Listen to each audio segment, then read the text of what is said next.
ভারতের মদদে আওয়ামী লীগের তৈরি করা একটি প্রোপাগান্ডা হলো তারেক রহমানের 10% কমিশন বাণিজ্য।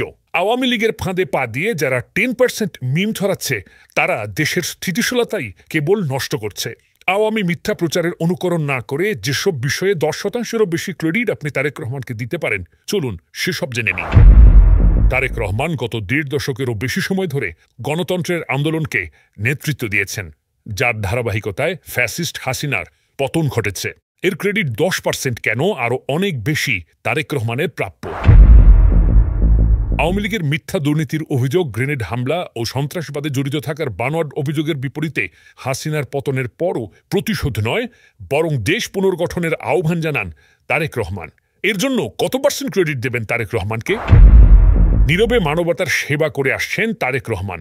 দাঁড়িয়েছেন নেতাকর্মী, সাধারণ দুস্থ জনগণ, জুলাই গণজাগরণের সময় ক্ষতিগ্রস্ত অসংখ্য মানুষের পাশে। কত % ক্রেডিট হবে?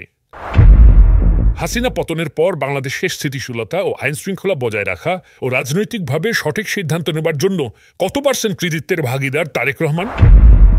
নিজে শারীরিকভাবে নির্যাতিত হয়েছেন, ভাইকে হারিয়েছেন, বছরের পর বছর মাকে জেলখানায় দেখার যন্ত্রণা সহ্য করে অক্লান্ত পরিশ্রম করে দলকে সুসংগঠিত রেখেছেন। আওয়ামী ষড়যন্ত্র মোকাবেলা করে বিএনপিকে একত্র রাখার মূল কারিগর তারেক রহমান। ক্রেডিট তো তাকে দিতেই হবে, এবং সেটা কখনো 100%।